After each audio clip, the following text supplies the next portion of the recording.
بسم اللہ الرحمن الرحیم۔ السلام علیکم ناظرین، آپ دیکھ رہے ہیں روزنامہ آزادی کا ڈیجیٹل چینل اور انتخابی جائزہ کے خصوصی پروگرام کے ساتھ میں ہوں آپ کا میزبان سردار ذوالفقار علی۔ میرے ساتھ آپ کی جانی پہچانی شخصیت جو روزانہ کی بنیاد پر جو مختلف آزاد کشمیر کے حلقہ جاتے ہیں ان کے تجزیہ کرتے ہیں اور معروف صحافی ہیں، دانشور ہیں، تحقیق کر کے صحافت کرتے ہیں، جناب جاوید اقبال ہاشمی۔ ہاشمی صاحب، آپ کا بہت شکریہ، آپ میرے ساتھ آج تیسرے پروگرام میں مسلسل شریک ہوئے اور بہت سے جو لوگ ہیں ان کی طرف سے رائے بھی آ رہی ہے کہ ایک خاتون اینکر آپ کے ساتھ تھیں، آپ میزبان جو ہیں وہ اکثر بدل دیتے ہیں، تو اس پہ بھی آپ گفتگو کریں گے۔ آج ہم ڈسکس کریں گے ناظرین حلقہ LA 27 مظفر آباد، اور اس کے ساتھ ساتھ ہم LA 28 مظفر آباد کو بھی ڈسکس کریں گے۔ ایک حلقہ کٹلہ ہے جبکہ دوسرا لچراٹ ہے، دونوں ایک سخت قسم کے انتخابی حلقے ہیں۔ آپ دیکھتے ہیں کہ ہاشمی صاحب نے اس کے اوپر کیا اپنی تیاری کی۔ ہاشمی صاحب پہلے بتائیں، جو 2016 کے الیکشن تھے اس میں کٹلہ کا کیا فیصلہ ہوا تھا؟ کون امیدوار تھے؟ کون جیتا؟ کون ہارا؟ بسم اللہ الرحمن الرحیم۔ صدار صاحب، آپ کا بہت بہت شکریہ کہ آپ جو ہے نا مسلسل 3 دن سے جو ہے وہ وقت دے رہے ہیں، اور صرف وقت نہیں دے رہے بلکہ بر وقت آپ پہنچ رہے ہیں، اور یہ آپ کی زندگی میں سمجھتا ہوں کہ بہت بڑی تبدیلی ہے آپ کے معمولات میں۔ آپ آج دن تک آپ نے جو وقت دیا ہے آپ کبھی اس پر پورا نہیں اترے، لیکن یہ پروگرام شروع کرنے کے لیے آپ وقت پر پہنچ رہے ہیں، یہ آپ کا بہت بڑا احسان ہے ہم پر، ہم آپ کے بہت جی شکر بہت گزار ہیں۔ شکریہ، بہت شکریہ۔ آپ نے پہلے یہ پوچھا کہ ہماری خاتون اینکر جو ہیں وہ نہیں ہے، ان کی جگہ آپ کی خدمات لی گئی ہیں، ایسا نہیں ہے۔ آپ ہمارے سب سے پہلے مہمان میزبان تھے، شروع میں آپ نے یہی پروگرام آپ نے ہی شروع یہیں کیا سے تھا۔ آغاز کیا تھا، جی بالکل۔ جی، تو جو خاتون میزبان ہیں وہ اپنے اسی جو صحافتی سرگرمیاں ہیں اس حوالے سے وہ میرپور ڈوین کے دورے پر ہیں، تو وہ اپنا کام وہاں سے کر رہی ہیں، تو ہم نے مناسب سمجھا کہ ان کے عدم موجودگی میں جو انتخابی حلقوں کے جائزے کا جو پروگرام ہے اس میں تعطل نہ آئے، اس لیے آپ کے تجربات اور آپ کی جو سینیرٹی ہے اور آپ کے جو ان معاملات پر آپ کی گرفت ہے اس کا سے استفادہ کیا جائے۔ جہاں تک حلقہ مظفر آباد کا حلقہ ایک جو کوٹلہ ہے اس کی بات ہے، تو یہ حلقہ انتخاب جو ہے نا اس کو ایک اعزاز حاصل ہے، جی وہ آپ کے علم ہے اعزاز، جی لیکن بالکل۔ کبھی آپ نے اس طرف غور نہیں کیا۔ اعزاز یہ ہے کہ اس حلقہ انتخاب سے ایک خاتون رکن جو ہیں وہ براہ راست الیکشن جیتی ہیں، جی، پہلی خاتون رکن پہلی خاتون ہے جو آزاد براہ کشمیر راست کی، الیکشن جی جیتی، بالکل۔ محترمہ نورین عارف صاحبہ۔ وہ پہلے مسلم کانفرنس میں تھیں اور اب وہ مسلم لیگ نون میں ہیں، اور آزاد کشمیر کے اندر جو ہے نا براہ راست انتخاب جیتنے کا جو اعزاز ہے مستقل سیاست کے ذریعے وہ صرف محترمہ نورین عارف صاحبہ کو ہے، حالانکہ اس کے بعد بھی اور اس سے پہلے بھی بیگم فرد راٹھور صاحب ایک دفعہ ممبر اسمبلی منتخب ہوئی تھیں ویلی کوٹا سے، اور ایک جو شاہدہ صغیر صاحب ہیں یہ منتخب ہوئی ہیں۔ خواتین کی نشست پر تو بہت ساری خواتین آتی رہی ہیں، لیکن براہ راست انتخاب جیتنے کا اعزاز جو ہے الیکشن لڑنے کا اور فل ٹائم سیاست کا وہ محترمہ نورین عارف صاحب کو حاصل ہے۔ ان کا جو خاندانی پس منظر بھی آپ کو اچھے طریقے سے پتہ ہے کہ باجی نورین عارف صاحبہ کا جو والد محترم تھے وہ تحریک آزادی کشمیر میں ان کا بڑا کردار ہے، اور اس خاندان کا مجموعی طور پر ان کے خاندان کا جو ہے وہ آزاد کشمیر کی سیاست میں تحریک آزادی کشمیر کے لیے بہت بہت بڑی خدمات ہیں ان کی۔ محترمہ جو ہیں وہ آزاد کشمیر کی جو خواتین ہیں سیاست میں اندر جو خواتین سرگرم ہیں ان کے لیے ان کا کردار جو بڑا مشعل راہ ہے، یہ مستقل مزاج اور نظریاتی سیاست کے علمبردار ہیں، اور 2016 کے انتخاب میں محترمہ نورین عارف صاحبہ جو ہے وہ پاکستان مسلم لیگ نون کے ٹکٹ پر 19,490 ووٹ لے کر کامیاب ہوئی تھیں۔ 2016 میں اس حلقے سے مسلم کانفرنس کے امیدوار بھی تھے میر عتیق صاحب، انہوں نے 9,918 ووٹ لیے تھے، جبکہ ہم سب کے مشترکہ دوست سردار جاوید ایوب صاحب، جن کا کاغذوں میں نام سردار محمد جاوید ہے اور سب ان کو سردار جاوید ایوب کے نام سے جانتے ہیں کیونکہ ایوب ان کے والد صاحب کا نام ہے، تو انہوں نے پاکستان پیپلز پارٹی کے ٹکٹ پر 9,365 ووٹ حاصل کیے تھے، جبکہ پاکستان تحریک انصاف کے امیدوار تھے سردار تبارک علی صاحب جو اب پاکستان مسلم لیگ نون میں شامل ہو چکے ہیں، لیکن 2016 میں یہ تحریک انصاف کے امیدوار تھے، انہوں نے 8,723 ووٹ لیے تھے۔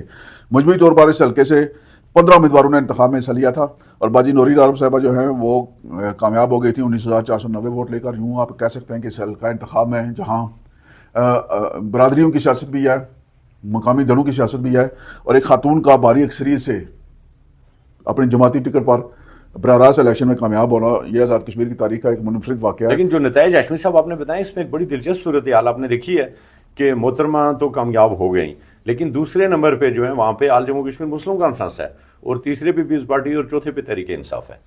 جی یہ جو اس حلقہ انتخاب میں جو امیدوار ہیں یہ ان امیدواروں کا ذاتی ووٹ بینک ہے. مثلا میر عتیق صاحب کا جو ووٹ بینک ہے یہ جماعت کا نہیں ان کا ذات کا تھا, وہ بعد میں تحریک انصاف میں چلے گئے اور ان کا ووٹ بینک قائم رہا.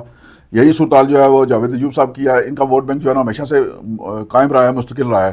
جبکہ سردار تبارک صاحب کی بھی بڑی برادری ہے اس حلقہ انتخاب کے اندر. جو کوٹلہ کا حلقہ انتخاب ہے اس میں گجر برادری کو فیصلہ کن اکثریت حاصل ہے. اس کے بعد میر اور اوان اور دیگر چھوٹے قبائل ہیں. راجپوت برادری ادھر اس حلقے میں بہت تھوڑی ہے, لیکن باجی نورین عارف راجپوت ہونے کے باوجود جو ہے نا وہ تمام طبقات کا اعتماد رکھتی ہیں. اب بھی ان کا جو ہے نا وہ آزاد کشمیر کی سیاست کے اندر مجموعی طور پر اور حلقہ انتخاب کے ہاشمی صاحب اس حلقے میں ایک چیز آپ نے دیکھی ہے, ایک امیدوار ہیں جنہوں نے 15 ووٹ لیے تھے اور ایک امیدوار ہیں جنہوں نے مطلب لیس دین 50 کے امیدوار ہیں, لیس دین 100 بے شمار امیدوار ہیں. اتحاد پابندی نہیں ہونی چاہیے. شوقیہ بہت سارے لوگ لیکن تقسیم یہ دیکھیں نا اس سے لوگ یہ جمہوریت کا حسن ہے, انتخاب کا جو عمل ہے اس میں جمہوریت کے حسن میں ہاشمی صاحب کوئی ووٹ دے یا نہ دے, کوئی ووٹ دے یا نہ دے یہ الگ بات ہے, لیکن آپ نے آپ کو پیش ضرور کرنا چاہیے. ان 15 امیدواروں کا یہ ان کا شکر گزار ہونا چاہیے کہ انہوں نے اپنے آپ کو پیش کیا لوگوں کے سامنے. اب لوگوں نے کسی کو 15 ووٹ دیے یا کسی کو 19,000 دیے, تو اب یہ لوگوں کا فیصلہ ہے, اس پر آپ اثر انداز نہیں ہو سکتے. تقسیم اتنا تقسیم نہیں ہونا چاہیے, واضح اکثریت ہونی چاہیے, اور جو کوئی 1000 2000 5000 سے کم ووٹ لے اس پہ اتحاد پابندی. وہ متناسب نمائندگی کا ایک قانون موجود ہے, اس پر اگر عمل درآمد ہوتا ہے تو پھر یہ شوقیہ فنکار ہیں, یہ ان سے جان چھوٹ سکتے ہیں. اچھا 21 میں کیا پوزیشن رہی ہے اس میں؟ 21 کے انتخاب میں آپ کو پتا ہے کہ تحریک انصاف کی آواز چلی ہوئی تھی, اور تحریک انصاف کے امیدوار جو تھے یہ میر عتیق صاحب جو ہیں یہ تحریک انصاف میں چلے گئے تھے, اور باجی نورین عارف جو ہے نا واسپے صاحب کا اپنی جماعت پاکستان مسلم لیگ نون کے ٹکٹ پر رہی. سردار جاوید ایوب صاحب جو ہیں وہ پاکستان پیپلز پارٹی کا امیدوار تھے. ٹکٹ جو ہے تحریک انصاف کا وہ ملا تھا سردار تبارک علی کو, جو تبدیل کر کے میر عتیق صاحب کو دیا گیا, جس کا ریئیکشن ہوا حلقہ کے اندر. اور اس حلقہ کی جو تبارک صاحب کا ووٹ بینک تھا یا ان کی برادری جو تھی وہ پیپلز پارٹی کی طرف منتقل ہو گئی, اور جاوید ایوب صاحب جو ہیں وہ باری اکثریت سے. جاوید ایوب صاحب نے 26,766 ووٹ لیے, باجی نورین عارف نے 9,730 ووٹ حاصل کیے. یہ مشکل الیکشن تھا جو ہے نا 2021 کا الیکشن مسلم لیگ نون کے لیے مجموعی طور پر کوئی اچھا الیکشن نہیں تھا, کیونکہ اس وقت ہوا بھی چلی ہوئی تھی. کو ٹارگٹ کیا جا رہا تھا اسپیشلی. دیکھیں لوگوں سارے الیکٹیبل جو ہے ان کو مسلم لیگ نون سے نکال کر مختلف جماعتوں میں بھیج دیا گیا تھا. زیادہ تر لوگ جو ہے نا وہ تحریک انصاف کی طرف راغب ہوئے تھے, اور اس حلقے میں اس وقت 2021 کے الیکشن میں مسلم لیگ نون کا ٹکٹ لینا ہی جو ہے نا ایک بہت بڑی قربانی تھی. اور جن لوگوں نے 2021 کے الیکشن میں قربانی دے کر پارٹی کے ٹکٹ پر الیکشن لڑا, وہ بہت بڑا میں سمجھتا ہوں کہ میرٹ بن گیا ہے. اب 26 میں کیا دیکھ رہے ہیں؟ 26 میں جو اب تک کی صورتحال ہے اس حلقہ انتخاب کے اندر کوٹلہ میں, ایک تو جاوید ایوب صاحب جو ہیں وہ وزیر جنگلات ہیں اس وقت, پہلے وہ فشریز کے وزیر تھے انوار صاحب کی حکومت میں. تو بصیر وزیر حکومت ان کا جو کارکردگی ہے اس کی بنیاد پر اگر دیکھا جائے تو ان کا مقابلہ ہونا ہے مسلم لیگ نون کے امیدوار سے. مسلم لیگ نون کے ٹکٹ کے لیے باجی نورین عارف صاحبہ ابھی تک صف اول میں ہیں, جبکہ ان کے مقابلے میں مسلم لیگ نون کے ٹکٹ کے خواہشمند ہیں تبارک علی صاحب جو مسلم لیگ نون میں شامل ہو چکے ہیں. اور ایک اور خاص بات ہے کہ تبارک علی صاحب اور باجی نورین عارف جو ہے نا یہ رضائی بہن بھائی ہیں, دونوں کی برادری الگ ہے لیکن انہوں نے ایک ماں کا دودھ پیا ہوا ہے. تو یوں یہ جو ہے نا بہن بھائی جو ہے نا ان میں سے کوئی ایک امیدوار ہو سکتا ہے, اور جو بھی امیدوار ہوگا وہ مقابلہ کرے گا جاوید ایوب صاحب سے. اور میر عتیق صاحب کا جو ووٹ بینک ہے برادری کا ووٹ بینک ہے وہ بھی بڑا, اگر وہ ووٹ بینک اپنا انٹیکٹ رکھتے ہیں قائم رکھتے ہیں تو پھر مقابلہ ہوگا اس حلقے میں. یہ حلقہ جو کوٹلہ کا ہے یہ بڑا محنت کش طبقے پر مشتمل ہے, پسماندہ علاقہ ہے. یہ جو ایک افتخار صاحب شامل ہوئے ہیں ابھی وہ کوٹلہ میں ہیں کہ لچراٹ میں ہیں؟ وہ لچراٹ کے حلقہ سے تعلق رکھتے ہیں. لچراٹ میں, میں نے سمجھا کوٹلہ میں شامل ہوئے ہیں. وہ لچراٹ کے حلقہ سے تعلق رکھتے ہیں, لیکن یہ جو کوٹلہ کا حلقہ انتخاب ہے یہ نظر انداز بھی ہے. اور زلزلے میں آپ کو پتا ہے کہ سب سے زیادہ جو حلقہ متاثر ہوا تھا یہ گڑی بیب اللہ کے بالکل ساتھ ہے, اور زلزلے کے مرکز کے بالکل جو ہے نا یہ ساتھ واقع. سب سے زیادہ جانی مالی اور املاک کا سب سے زیادہ نقصان یہاں ہوا تھا. بڑی مشکل سے یہاں ابھی جو ہے نا وہ اس کے اثرات آہستہ آہستہ ختم ہوئے ہیں. آپ کی نظر میں اس حلقے میں مقابلہ پیپلز پارٹی اور مسلم لیگ نون میں ہی ہوگا؟ جی مقابلہ پیپلز پارٹی اور مسلم لیگ نون میں ہی ہوگا. اور جاوید ایوب صاحب نے اگر اپنی ان کا جو آپ کو پتا ہے مزاج ایک عوامی قسم کا مزاج ہے. جاوید ایوب صاحب جو ہیں وہ ہر وقت عوام کے اندر رہتے ہیں, محروم طبقات ہیں, پچھڑے ہوئے طبقات ہیں, محنت کش طبقات ہیں, ان کے حقوق کے لیے انہوں نے ہمیشہ جد و جہد کی ہے. وہ بذات خود بھی جو ہے وہ ایک محنت کش طبقے سے تعلق رکھتے ہیں. ان کی زندگی میں وزیر بننے سے یا نہ بننے سے کوئی فرق نہیں پڑتا. وہ ایم ایل اے نہیں تھے تب بھی عوام کے اندر تھے, اور ایم ایل اے بن کر بھی وہ جو ہے نا وہ ابھی تک عوام کے اندر ہی ہیں. حلقے جو ہیں ایک دوسرے کے ساتھ لنک کر رہے ہوتے ہیں. LA28 مظفر آباد 2 لچراٹ مشکل ترین حلقہ ہے, اور اس میں چونکہ جو امیدوار ہیں جو بظاہر اس وقت جو ٹکٹ کے امیدوار ہیں مختلف جماعتوں کے, ان کی کیا پوزیشن ہے, اور یہ بتائیں 16 میں یہاں کیا ہوا تھا؟ حلقہ انتخاب LA28 مظفر آباد 2 لچراٹ جی یہ حلقہ بھی جو ہے نا چونکہ لچراٹ ہو یا کوٹلہ ہو یا اٹین دوپٹہ ہو یا کھابڑا ہو، اس حلقے ان سب حلقوں کے جو عوام ہیں، یہ لوگ ہیں، ووٹر ہیں، وہ سارا دن یہاں مظفر آباد شہر کے اندر ہوتے ہیں جی بالکل. اور ان کی سرگرمی ساری مظفر آباد شہر سے منسلک ہیں. تو ایسا جب یہ لوگ اپنے حلقوں سے اس شہر کے اندر آتے ہیں تو شہر کا ماحول بھی تبدیل ہو جاتا ہے سیاسی سرگرمیوں کے حوالے سے. تو اگر آپ اس کی جو پس منظر جو اس کا 2016 کا دیکھیں حلقہ لچراٹ کا، تو یہاں سید باز نقوی صاحب پاکستان پیپلز پارٹی کے امیدوار تھے. انہوں نے 13,171 ووٹ حاصل کیے تھے. ٹھیک ہو گیا. جبکہ پاکستان مسلم لیگ نون کے امیدوار تھے چودھری شہزاد محمود. انہوں نے پاکستان مسلم لیگ نون کے ٹکٹ پر 23,432 ووٹ حاصل کر کے کامیابی حاصل کی تھی. جبکہ مسلم کانفرنس کے امیدوار تھے سید مرتضیٰ گیلانی صاحب. انہوں نے 8,363 ووٹ حاصل کیے تھے. اب تھوڑے سے حالات بدل چکے ہیں اس حلقے میں. مرتضیٰ گیلانی صاحب مسلم لیگ نون میں شامل ہو چکے ہوئے ہیں، جبکہ شہزاد صاحب جو ہیں وہ تحریک انصاف میں چلے گئے تھے. باز نقوی صاحب سابق جو ہے نا وہ اپنی پارٹی پاکستان پیپلز پارٹی کے پلیٹ فارم پر موجود ہیں. یہ حلقہ بھی جو ہے نا زلزلے میں بہت زیادہ متاثر ہوا تھا. اس حلقے کے اندر بہت سارے پیچیدہ قسم کے مسائل ہیں، پہاڑی اور دشوار گزار اس کا جغرافیہ ہے. موسمی اثرات بھی اس پر اس پر انداز ہوتے ہیں. یہ جو مشہور سیاحتی مقام ہے پیر چناسی، وہ اسی حلقہ انتخاب میں موجود ہے، جہاں روزانہ کی بنیاد پر جو ہے نا سینکڑوں سیاح جو ہے نا وہ جاتے ہیں. یہ بتائیں 21 میں پھر کیا ہوا اس میں؟ آپ نے کہا مرتضیٰ گیلانی صاحب جو ہیں وہ نون لیگ میں چلے گئے ہیں، تو اگر مرتضیٰ گیلانی صاحب نون لیگ میں چلے گئے ہیں تو پھر 21 کے انتخابی نتائج جو ہیں وہ کیا رہے ہیں؟ 21 کے انتخابی نتائج میں سید باز نقوی صاحب پاکستان پیپلز پارٹی کے ٹکٹ پر 26,380 ووٹ لے کر کامیاب ہو گئے تھے. ان کا مقابلہ تھا چودھری شہزاد محمود صاحب. یہ تحریک انصاف کے ٹکٹ پر لڑے تھے. انتخاب سے چند ہفتے پہلے یہ مسلم لیگ نون چھوڑ کر یہ چلے گئے تھے تحریک انصاف میں.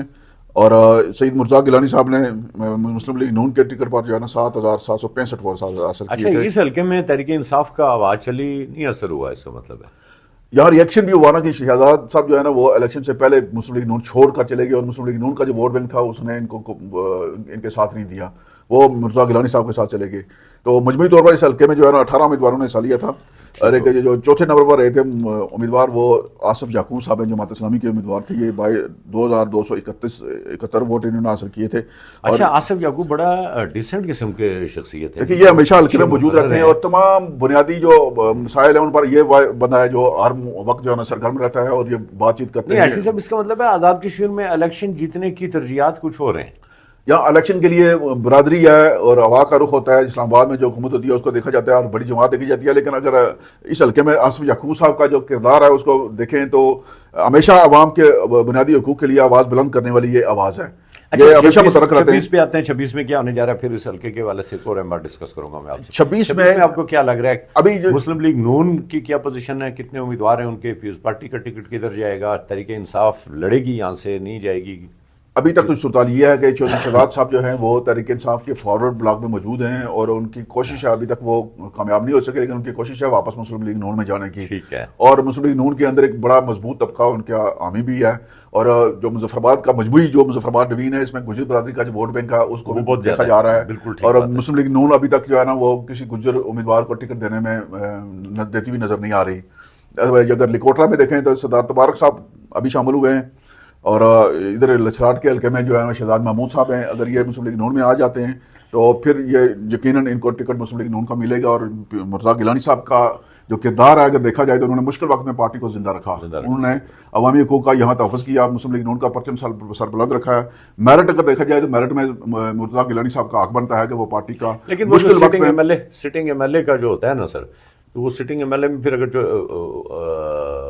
لیکن سٹنگ ایم ایل اے تو بازل صاحب ہے نا جی، تو وہ تو وزیر حکومت بھی ہے اور آزاد کشمیر کا دوسرا بڑا محکمہ جو ہے وہ باز نقوی صاحب کے پاس ہے. یعنی مرتضیٰ گیلانی صاحب اور چودھری شہزاد صاحب میں ٹکٹ کا مقابلہ ہو سکتا ہے، کیونکہ دونوں میں سے ایک بھی سٹنگ ایم ایل اے نہیں ہے. ابھی آپ اس کو مقابلے میں نہیں رکھ سکتے کہ شہزاد صاحب جب شامل ہوں گے تو پھر ٹکٹ کی دور شروع ہوگی. اور ابھی جو اس وقت کی صورتحال ہے مسلم لیگ نون کے لیے مظفر آباد کے اندر سید مرتضیٰ گیلانی صاحب کا کردار جو ہے وہ تاریخ کا ایک حصہ ہے کہ انہوں نے اپنے حلقے کے جو پیچھے ہوئے محروم طبقات ہیں جن کی آواز سننے والا کوئی نہیں تھا ان کی آواز بنے، یہ مسلم لیگ نون کو انہوں نے زندہ رکھا ہے.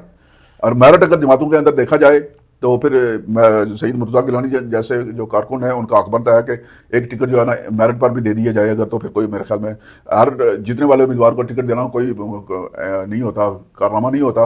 کسی کارکن کو آپ اسمبلی میں لائیں جو پھر آپ کو پتہ چلے گا جی کہ جماعت کیا ہوتی ہے اور جماعت کا کارکن جو ہے. ان دو حلقوں میں جوائنٹ عوامی ایکشن کمیٹی کی کیا پوزیشن ہے؟ جیسا کہ ہم نے پہلے بھی بات کیا کہ ان حلقوں کے اندر جو لوگ ہیں یہ سارے شہر میں آئے ہوتے ہیں مظفر آباد. جوائنٹ عوامی ایکشن کمیٹی کی جو اصل اسٹرنگتھ ہے, اصل طاقت ہے, وہ اسی مضافاتی حلقوں کے جو لوگ ہیں, کوٹلہ کے لوگ ہیں, لچراٹ کے لوگ ہیں, کھاوڑے کے لوگ ہیں, وہ ہمیشہ شہر کے اندر ہی ہوتی ہیں. اور جوائنٹ عوامی ایکشن جو مظفر آباد میں جو تاجران ہیں وہ ان کی اکثریت بھی ان حلقوں سے تعلق رکھتی ہے. جو خریداری کے لیے آتے ہیں وہ بھی اس علاقوں سے آتے ہیں یہاں شہر کے اندر. گاہک بھی جو ہیں وہ ان علاقوں کے ہیں اور دکاندار بھی ان علاقوں کے ہیں, اور جو سرگرمیوں میں جو متحرک کردار ہیں وہ بھی ان دونوں حلقوں سے تعلق رکھتے ہیں. مظفر آباد جو ہے وہ آپ کو پتہ ہی ہے کہ جوائنٹ عوامی ایکشن کمیٹی کی سرگرمیوں کا دوسرا بڑا مرکز ہے, اور جو آواز مظفر آباد سے اٹھتی ہے وہ پورے آزاد کشمیر تک پہنچتی ہے. اور جوائنٹ عوامی ایکشن کمیٹی نے جو مظفر آباد میں جتنی بھی سرگرمیاں کی ہیں اس کے اثرات مرتب ہوئے ہیں. جتنے بھی لانگ مارچ ہوئے ہیں یا ہڑتالیں ہوئی ہیں یا اجتماعات ہوئے ہیں وہ مظفر آباد کی طرف ہی ہوئے ہیں. اور کامیابی کی بنیادی وجہ بھی یہی ہے کہ آپ کو لگتا ہے ان دو حلقوں میں ان کا اثر رسوخ ہوگا؟ بالکل اثر رسوخ موجود ہے. آپ دیکھیں کہ اس وقت آزاد کشمیر کے اندر شوکت نواز میر صاحب جو ہے وہ آزاد کشمیر کی سب سے زیادہ پاپولر شخصیتیں ہیں. آپ کے ملکدار ہیں, آپ کے پڑوسی ہیں. آپ کہیں آپ کو جلسی نہ ہو رہی ہو کہ وہ کیوں زیادہ مقبول ہیں, لیکن یہ حقیقت ہے کہ شوکت نواز میر جو ہیں وہ اس وقت ایک متوازی حکومت ہے آزاد کشمیر کے اندر. وزیروں کی بات نہیں سنی جاتی, انتظامیہ کے لوگوں کے پاس شوکت نواز میر صاحب کی بات سنی جاتی ہے. ان کا ایک ٹیلی فون کال جو ہے نا وہ حالات کا رخ تبدیل کر دیتا ہے. تو میں سمجھتا ہوں کہ جو شوکت نواز میر صاحب اگر خدا نخواستہ اگر وہ امیدوار بنتے ہیں, اگر آپ ان کی مشاورت میں شامل ہو جائیں, اور ویسے اس سے پہلے تو وہ آپ سے مشورہ لیتے رہے سارے معاملات میں, اب پتہ نہیں وہ ان کا کوئی اور کوٹلہ اور لچراٹ سے نہیں بنیں گے جی. کوٹلہ اور لچراٹ کی بات رہی ہے, وہ اگر مظفر آباد سے کسی بھی بندے کو لچراٹ میں نامزد کریں یا کوٹلہ میں نامزد کریں, شوکت نواز میر صاحب کا نامزد امیدوار جو ہے نا وہ دونوں حلقوں میں انتخابی نتائج پر اثر انداز ہوگا. وہ خود بھی اثر انداز ہو سکتے ہیں. شوکت نواز میر صاحب کا ووٹ بینک کوٹلہ کے حلقے اندر بھی موجود ہے, اور لچراٹ میں بھی موجود ہے, اور دیگر حلقوں میں بھی موجود ہے, اور شہر میں تو ہے ہی. جب ہم شہر کی بات کریں گے تو آپ کو بتائیں گے کہ جوائنٹ عوامی ایکشن کمیٹی مظفر آباد کے انتخابی نتائج پر کیا اثر انداز مرتب کرے گی. انتخابی سیاست جو ہے وہ بڑی ڈیفرنٹ ہوتی ہے, اور احتجاجی سیاست الگ چیز ہے, انتخابی سیاست الگ چیز ہے. جی وہ تو آپ سے بہتر کون جانتا ہے کہ آپ نے زندگی میں سب سے زیادہ الیکشن لڑے اور آج دن تک آپ نے کوئی الیکشن ہارا نہیں. اگر ہارے بھی ہے تو آپ نے کبھی تسلیم نہیں کیا. نہیں, آپ دیکھیں نا, آپ میں اور میرے میں ایک فرق ہے کہ میں جمہوریت پسند اور انتخابی سیاست پر یقین رکھتا ہوں. ہم اس لیے الیکشن نہیں لڑتے. آپ جو ہیں, ہاں آپ الیکشن لڑے ہی نہیں ہیں چونکہ آپ مزاحمت پر یقین رکھتے ہیں. تو یہ تو ایک فرق ہے. ہم الیکشن آپ لڑتے ہیں, آپ اس طرح کے الیکشن کے لیے بنے ہی نہیں ہیں. ہم تو سیدھی ناک کی سیدھ پر چڑھنے والے لوگ ہیں. جو صلاحیتیں آپ کے پاس ہیں, جو کول و فیل کے معاملات, جن کول و فیل کے معاملات پر آپ کو دسترس حاصل ہے, وہ ہم ان سے کوئی دور ہیں. ہم خدمت کرتے ہیں. تو یہ تو وقت فیصلہ کرے گا کہ خدمت کس نے کی ہے. آپ بہت شکریہ جاوید اقبال ہاشمی صاحب. ناظرین, آپ دیکھ رہے تھے آزادی ڈیجیٹل کا خصوصی پروگرام انتخابی جائزہ. انشاءاللہ اگلے پروگرام میں کچھ اور حلقہ جات کے ساتھ ہم آپ کی خدمت میں حاضر ہوں گے. اس وقت تک اپنا خیال رکھیے گا. اپنے میزبان سردار ذوالفقار علی اور جاوید اقبال ہاشمی کو دیجیے اجازت. اللہ نگہبان.